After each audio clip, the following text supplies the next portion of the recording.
আমি দশম শ্ৰেণীৰ বিজ্ঞানৰ প্ৰথম চেপ্টাৰ আৰম্ভ কৰিবলৈ লৈছোঁ ৰাসায়নিক বিক্ৰিয়া আৰু সমীকৰণ। এতিয়া আমাৰ মনত প্ৰশ্ন এটা উদয় হয়, কোনবোৰ প্ৰক্ৰিয়াত ৰাসায়নিক বিক্ৰিয়া বুলি কোৱা হয় আৰু কোনবোৰ প্ৰক্ৰিয়া ভৌতিক প্ৰক্ৰিয়া বুলি কোৱা হয়। এইবোৰ আমি আগতে পাই আহিছোঁ, তথাপিও এটা ৰিভাইজৰ কাৰণে মন কৰি দিছোঁ। যেতিয়া আমি এটা বাতিত কৰি অলপ পানী উতলাওঁ, এই প্ৰক্ৰিয়াটোক ভৌতিক প্ৰক্ৰিয়া বুলি কোৱা হয়, ৰাসায়নিক প্ৰক্ৰিয়া বুলি কোৱা নহয়। কাৰণ ইয়াত অকল অৱস্থাৰহে পৰিৱৰ্তন হৈছে, অৰ্থাৎ ইয়াৰ পৰা যিখিনি ভাপ ওলাব, এই ভাপখিনি শীতলীকৰণৰ জৰিয়তে আমি পুনৰ পানী পাব পাৰোঁ। কিন্তু সেই একেই বস্তুখিনি যদি আমি উতলাই চাহ প্ৰস্তুত কৰোঁ, চাহৰ পৰা কিন্তু আমি পানী পাব নোৱাৰোঁ। গতিকে চাহ এটা ৰাসায়নিক প্ৰক্ৰিয়া আৰু পানী উতলোৱাটো এটা ভৌতিক প্ৰক্ৰিয়া। এতিয়া আমি চেপ্টাৰৰ প্ৰতি আগবাঢ়িছোঁ। এতিয়া কিতাপত এটা এক্সাম্পল দিয়া আছে, তাতে কোৱা হৈছে এডাল যদি মেগনেছিয়ামৰ ফিটা বানচেন বাৰ্ণাৰত যদি আমি জ্বলাওঁ, বানচেন বাৰ্ণাৰত জ্বলালে তাৰ পৰা কিছুমান পাউডাৰ উৎপন্ন হয়। এই পাউডাৰখিনি হ'ল MgO, মানে মেগনেছিয়াম অক্সাইড। এইটো এটা ৰাসায়নিক প্ৰক্ৰিয়া, কাৰণ এই পাউডাৰখিনি যে MgO হৈছে, ইয়াৰ পৰা আমি কোনো ধৰণৰ ভৌতিক প্ৰক্ৰিয়াৰ দ্বাৰা পুনৰ মেগনেছিয়ামৰ ফিটাডাল পাব নোৱাৰোঁ। আমি ইয়াত কিবা কিবি ৰিয়েজেণ্ট দিব লাগিব, কিবা কিবি ৰিয়েজেণ্ট মিক্স কৰিব লাগিব, ৰিয়েকশ্যন কৰাব লাগিব, তাৰ পিছত যাই থৈ আমি মেগনেছিয়াম মৌলটো পাম বা মেগনেছিয়ামৰ এইডাল ফিটা আমি বনাব পাৰিম।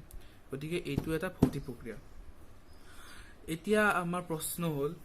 এইটোক আমি প্ৰকাশ কেনেকৈ কৰিম? আমিতো এইটোক এনেকৈ প্ৰকাশ কৰিব নোৱাৰোঁ যে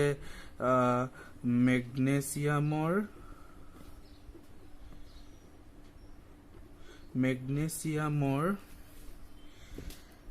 এডাল ফিটা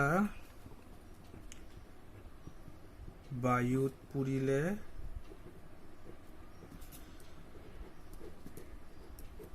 মেগনেছিয়াম ডাই অক্সাইড উৎপন্ন হয়। আমি দেখা পালোঁ যে এই লাইনটো লিখোঁতে আমাৰ যথেষ্টখিনি সময় খৰচ হৈছে আৰু ইয়াক সকলো সময়তে সকলো ঠাইতে লিখা সুবিধাজনক নহয়। এই পৰ্যায়ত বাৰু মাত্ৰ দুটা এলিমেণ্ট আছে, মেগনেছিয়াম আৰু অক্সিজেন। কিন্তু যেতিয়া ডাঙৰ ডাঙৰ এলিমেণ্ট আহিব, ডাঙৰ ডাঙৰ যৌগ আহিব, তেতিয়া কথাটো হ'ল যে এনেধৰণে লিখিলে আমি বৰ সুবিধাজনক অৱস্থা নাপাওঁ। ইয়াক আমি কেনেকৈ প্ৰকাশ কৰিব পাৰোঁ চোৱা। আচ্ছা, আমি জানো মেগনেছিয়ামৰ ৰাসায়নিক প্ৰতীক হ'ল Mg, অক্সিজেনৰ O2, যিহেতু গেছ গতিকে আমি O2। গতিকে আমি এতিয়া ৰিয়েকশ্যনটো লিখিম এনেকৈ, Mg plus O2 gives MgO। এই কাৰচিনটো যে দেখিছা, এই কাৰচিনটোৰ এটা মহত্ব আছে। এই কাৰচিনটোৰ মূৰৰ পিনে যিটো পদাৰ্থ বিক্ৰিয়াত উৎপন্ন হৈছে, মই আকৌ ৰিপিট কৰিছোঁ, এই কাৰচিনটোৰ মূৰৰ পিনে যিটো পদাৰ্থ বিক্ৰিয়াটোত উৎপন্ন হৈছে, সেই পদাৰ্থটো আমি লিখিম। যেনে আগৰ বিক্ৰিয়াটোত মেগনেছিয়ামৰ ফিটাডাল পুৰোতে আমাৰ MgO উৎপন্ন হৈছে, আমি সেইটো ইয়াতে লিখিছোঁ। আৰু এই পিনে মানে নেজৰ পিনে আমি লিখিম বিক্ৰিয়াটোত কি কি মৌল আছে। ইয়াতে বিক্ৰিয়াটোত আমি পাইছোঁ Mg মৌল আছে, O2 মৌল আছে, সেইকাৰণে MgO হৈছে। হ'ল এইটো এটা ৰাসায়নিক প্ৰক্ৰিয়া, এটা বেছিক ৰাসায়নিক প্ৰক্ৰিয়া। এতিয়া আমি যদি কওঁ যে জিংকৰ লগত H2SO4 মানে ছালফিউৰিক এচিড যোগ কৰিলে জিংক সালফেট আৰু H2 গেছ উৎপন্ন হয়, সেইটোও আমি লিখিব পাৰোঁ। কেনেকৈ? Zinc plus H2SO4 gives ZnSO4 plus H2 আমি লিখাৰ ধৰণটো এনেকৈ চেষ্টা কৰিম যে প্ৰথমতে লিখাৰ টাইপটো হ'ল আমি মেটেলটো আগতে লিখিম সকলোতকৈ আগতে লিখিম মেটেল মানে ধাতু তাৰ পিছত আমি লিখিম ধাতব যৌগ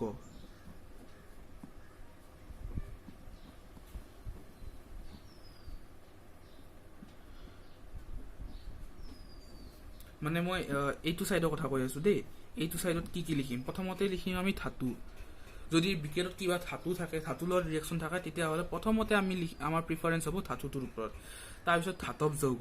তাৰ পিছত নাইট্ৰজেন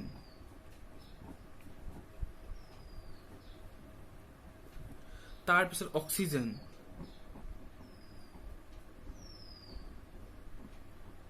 এই সাইডটো দেই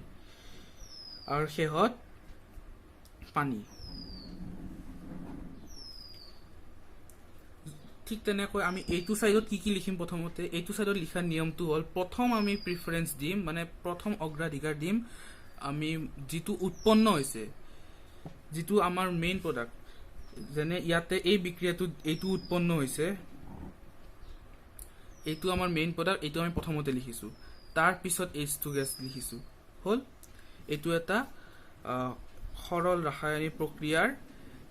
কেনেকৈ আমি বৈজ্ঞানিকভাৱে উপস্থাপন কৰিব পাৰো এইটো এটা উদাহৰণ এতিয়া কথা হ'ল আমি এটা ক্লাস 9ত ফৰ্মুলা পাইছিলো হেতু কোৱা হয় ভৰৰ নিত্যতা সূত্ৰ ভৰৰ নিত্যতা সূত্ৰৰ মতে যদি ইয়াত কোনো এটা বিক্ৰিয়া নিউক্লিয়াৰ সংযোজন বা নিউক্লিয়াৰ বিযোজন নহয় তেতিয়া হলে সেই প্ৰক্ৰিয়াটোত ভৰ সদায় সংৰক্ষিত হ'ব কথাটো হ'ল আমি এই ৰিঅ্যাকশনটো লৈকে চাইছো আমি এতিয়া পৰীক্ষা কৰিম ভৰৰ নিত্যতা সূত্ৰই এই ৰিঅ্যাকশনটো স্যাটিসফাই কৰে নে নকৰে মানে গ্ৰহণ কৰে নে নকৰে আমি যদি ভালকৈ লক্ষ্য কৰোঁ তেতিয়া দেখা পাম ইয়াতে মেগনেছিয়ামৰ 1 মোল লোৱা হৈছে আৰু ইপিনে মেগনেছিয়ামৰো 1 মোলেই আছে ইপিনে মেগনেছিয়ামৰ 1 মোল লোৱা হৈছে আৰু প্ৰডাক্টতো মেগনেছিয়ামৰ 1 মোলে আছে ৰিঅ্যাকটেন্টতো 1 মোল প্ৰডাক্টতো 1 মোল গতিকে মেগনেছিয়ামে ভৰৰ নিত্যতা সূত্ৰ স্যাটিসফাই কৰি আছে কিন্তু কথা যেতিয়া আমি অক্সিজেনলৈকে আহিম আমি দেখিম ইপিনে অক্সিজেন 2 মোল লৈ আছে আৰু হিপিনে 1 মোল এৰি দি আছে 2 মোলৰ পৰা 1 মোল সৃষ্টি হৈ আছে ইটো ভৰৰ নিত্যতা সূত্ৰ বিৰূপ এই শুদ্ধ কৰা প্ৰক্ৰিয়াটোতে আহি পৰে আমাৰ ৰাসায়নিক বিক্ৰিয়া সন্তুলন কৰা কাম আমি আগতে পৰীক্ষা কৰি থৈছো যে মেগনেছিয়ামৰ পৰা 1 মোলৰ পৰা মেগনেছিয়াম 1 মোল পাই আছে তাৰ মানে মেগনেছিয়ামে ঠিকে আছে ব্যালেন্স হৈ আছে কিন্তু অক্সিজেনৰ 2 মোলৰ পৰা অক্সিজেনে ইপিনে 1 মোল পাই আছে তাৰ মানে অক্সিজেনটো ব্যালেন্স কৰিব লাগিব এতিয়া আমি যদি ৰাসায়নিক বিক্ৰিয়া এটা এইটোত মই শুদ্ধকৈ বুজাম তলত মই ভালকৈ লিখিছো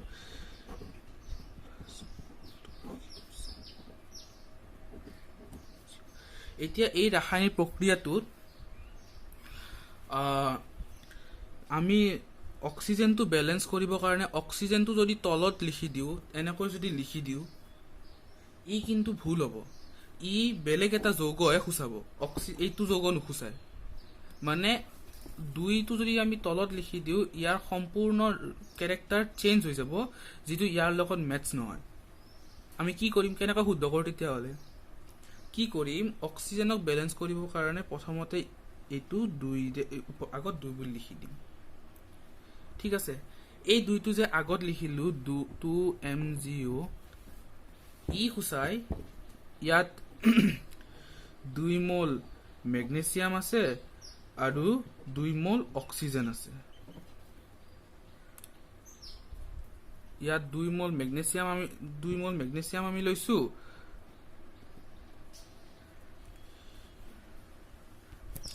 আৰু 2 মল অক্সিজেন লৈছোঁ বাৰু অক্সিজেনটো দেখাত বেলেঞ্চ হৈ গ'ল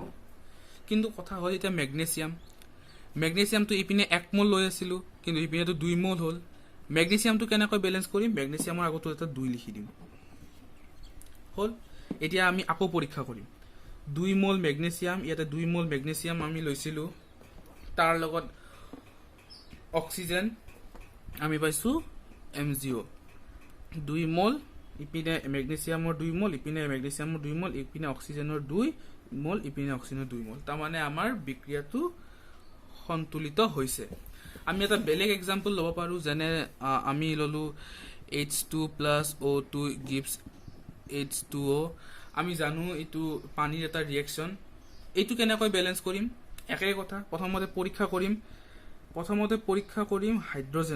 হাইড্ৰজেনৰ কি হৈছে ইয়াতে H2 আছে ঠিকে আছে ইয়াতে অক্সিজেনৰ O2 আছে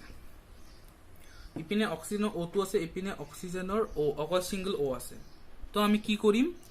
প্ৰথমতে অক্সিজেনটো বেলেঞ্চ কৰি ল'ম কি কৰিম অক্সিজেন বেলেঞ্চ কৰিবৰ কাৰণে আগত এটা 2 মাল্টিপ্লাই কৰিম 2 মল লৈ ল'ম 2 মল লৈ লোৱাৰ লগে লগে হাইড্ৰজেনটো আকৌ বেলেঞ্চ নোহোৱা হৈ গ'ল হাইড্ৰজেনটো বেলেঞ্চ কৰিবৰ কাৰণে হাইড্ৰজেনৰ আগত এটা 2 দি দিওঁ হ'ল এনেকৈ আমি ৰাসায়নিক বিক্ৰিয়াসমূহ বেলেঞ্চ কৰোঁ একেবাৰে উজু আমিও খুব ভাল পাওঁ ৰাসায়নিক বিক্ৰিয়া বেলেঞ্চ কৰি এতিয়া মই এইটো এক্সাম্পল লৈছোঁ Zn plus H2SO4 gives ZnSO4 plus H2 এই ৰিয়েকশ্যনটো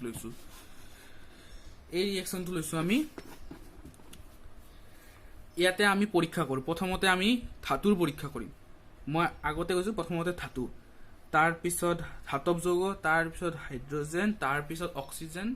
আৰু তাৰপিছত নাইট্ৰজেন আমি তেনেকৈ পৰীক্ষা কৰিম আমি ইয়াতে আন্দাজ মাৰি কেনে ইয়াতে 3 হ'ব ইয়াতে 2 হ'ব সেনেকৈ নকৰোঁ সেনেকৈ কৰিলে কিন্তু পৰীক্ষাত ভুল হ'ব পৰীক্ষাত মানে আমাৰ নিজৰে ভুল লাগিব গতিকে আমি প্ৰথমতে ধাতুটোৰ পৰীক্ষা কৰিম ধাতুৰ কি আছে জিংকৰো 1 মোল আছে ইয়াৰ ইপিনেও জিংকৰ 1 মোল আছে ইপিনে S 1 মোল আছে ইপিনেও S 1 মোল আছে X মানে সালফাৰ ইপিনে অক্সিজেন আছে 4 মোল ইপিনেও 4 মোল আছে হাইড্ৰজেন 2 মোল আছে তাৰ মানে এইটো এটা প্ৰাকৃতিকভাৱে বেলেন্স ৰিয়েকশ্যন ইয়াত আমি আৰু একো কৰিবলৈ দৰকাৰ নাই এতিয়া আমি এটা বেলেগ ধৰণৰ ৰিয়েকশ্যন লৈছোঁ ৰিয়েকশ্যনটো আমাৰ কিতাপত আছে Fe plus H2O gives Fe3O4 plus H2 এইটো কেনেকৈ বেলেঞ্চ কৰিম মই আগতে কৈছোঁ প্ৰথমতে আমি মেটেলটো টেষ্ট কৰিম মেটেল ইয়াতে কি আছে মেটেল ইয়াতে আইৰন আছে Fe মানে Fe হ'ল আইৰন বালু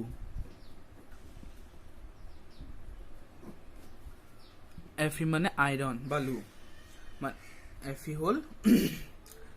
আইৰনৰ ৰাসায়নিক প্ৰতীক আমি প্ৰথমতে মেটেলটো টেষ্ট কৰিম মেটেল কিমান আছে ইপিনে আছে 1 মোল ইপিনে আছে 3 মোল আমি ইয়াত কি কৰিম প্ৰথমতে মেটেলটো বেলেঞ্চ কৰি লম মেটেলটো বেলেঞ্চ কৰিলোঁ 3 মোল মেটেলটো বেলেঞ্চটো হ'ল কিন্তু অক্সিজেন আৰু হাইড্ৰজেনটো এতিয়াও বেলেঞ্চ হোৱা নাই হাইড্ৰজেনটো বেলেঞ্চ হৈ আছে কিন্তু অক্সিজেনটো বেলেঞ্চ হোৱা নাই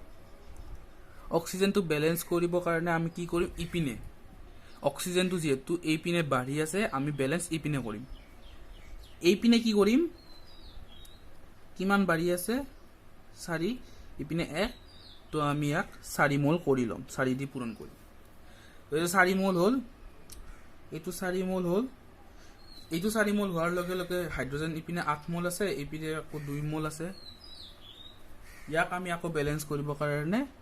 ইপিনে আগত হাইড্ৰজেন আগত 4 এটা দি দিম হ'ল আমি এনেকৈ ৰিয়েকশ্যন বিলাক বেলেঞ্চ কৰোঁ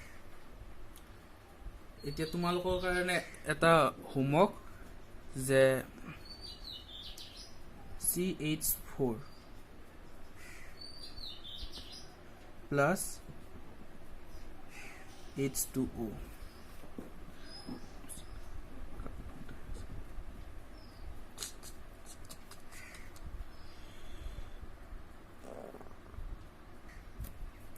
প্লাস আচ্ছা এই ৰিয়েকশ্যনটো বেলেঞ্চ কৰিবা আৰু কমেন্ট কৰিবা যাৰ কমেন্ট শুদ্ধ হয় তাৰ নামটো মই পিছৰ ভিডিঅ'টোত ল'ম সো আজিলৈ ইমানতে এৰিলো আশা কৰো তোমালোকে এইটো বুজি পাইছা আৰু যদি কিবা ডাউট থাকে তেতিয়া হলে কমেন্ট সেকশনত মোক কমেন্ট কৰিব পাৰা এই ভিডিঅ'টো এটা লাইক কৰিবা আৰু ভিডিঅ'টো এইখিনিতে সামৰিছো